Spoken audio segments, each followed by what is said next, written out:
Shalom, perkenalkan nama saya Vita Narianti Selibori dari kelas E semester 2. Video kali ini saya buat untuk memenuhi tugas mata kuliah sejarah gereja Indonesia dan lokal.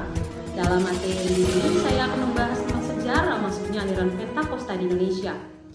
Poin pertama yang akan kita bahas dalam video ini adalah masuknya aliran Pentakosta di Indonesia.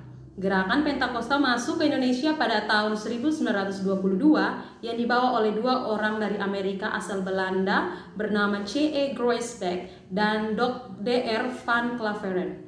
Mereka pertama kali memperkenalkan gerakan Pentakosta di Bali, tetapi diusir oleh pemerintah Hindia Belanda. Mereka kemudian berpindah dan menyebarkan gerakan Pentakosta dari Surabaya ke seluruh Jawa Timur, Sumatera Utara, Minahasa, Maluku, dan Irian. Pusat pertama dari ajaran Pentakosta adalah kota Cepu atau Surabaya, di mana para penyebarnya bertambah, yaitu F.N. Van Gessel dan H.N. Runkat.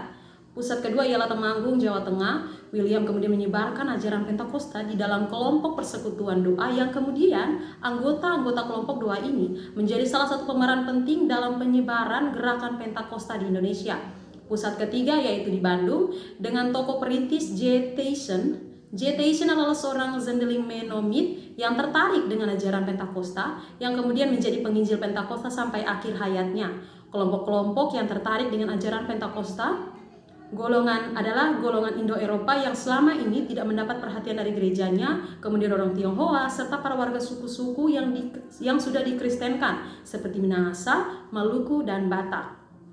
Poin yang kedua adalah ciri-ciri dari ajaran Pentakosta. Yang pertama, para penginjil Pentakosta pada umumnya tidak menghormati asas komisti, di mana mereka tetap mengajarkan ajaran Pentakosta walaupun daerah itu sudah dikristenkan. Tentu ini berbeda dengan asas para penginjil dari Eropa. Yang kedua, para pemberita Injil Pentakosta hanya berfokus pada kegiatan-kegiatan gerejawi, berbeda dengan pemberita Injil kontinental yang menyelenggarakan kegiatan dalam bidang pendidikan, kesehatan, dan lain-lain.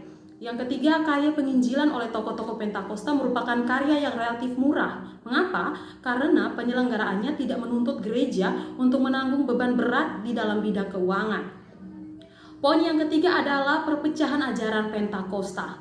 Pada tahun 1931 sampai 1970, Pentakosta terus mengalami rentetan perpecahan di dalam tubuhnya. Rentetan perpecahan ini menyebabkan jumlah gereja Pentakosta tingkat nasional atau provinsi yang awalnya hanya 1 menjadi 25. Belum lagi gereja-gereja yang terdapat di satu tempat saja sudah terpecah menjadi 28 lagi.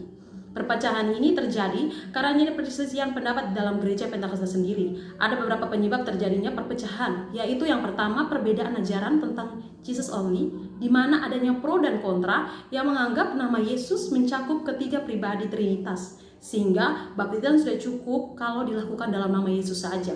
Yang kedua, pro dan kontra tentang wanita boleh menjadi seorang pemimpin. Yang ketiga, hubungan antara jemaat dan gereja dalam mengklaim harta seorang menjadi harta milik bersama. Yang keempat, prastise suku, orang atau perorangan, di mana gereja Pentakosta lebih mengutamakan suku-suku tertentu dalam pemberitaan Injil mereka di dalam gereja. Yang keempat, kaum Pentakosta di tengah masyarakat.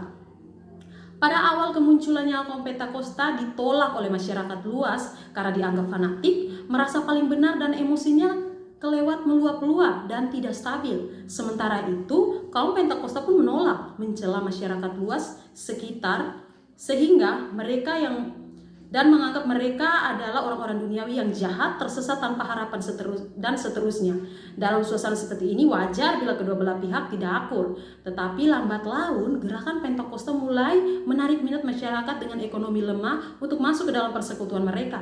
Tidak sampai di situ saja, mereka juga memberikan layanan sosial berkecimpungan juga dalam bidang bisnis, bahkan politik. Sehingga gerakan Pentakosta yang mulanya bersikap menjauhi dunia, mulai melonggarkan sikap itu, tetapi tetap dengan paham hidup suci mereka untuk tetap menjauhi hal-hal duniawi seperti merokok, minum-minuman beralkohol.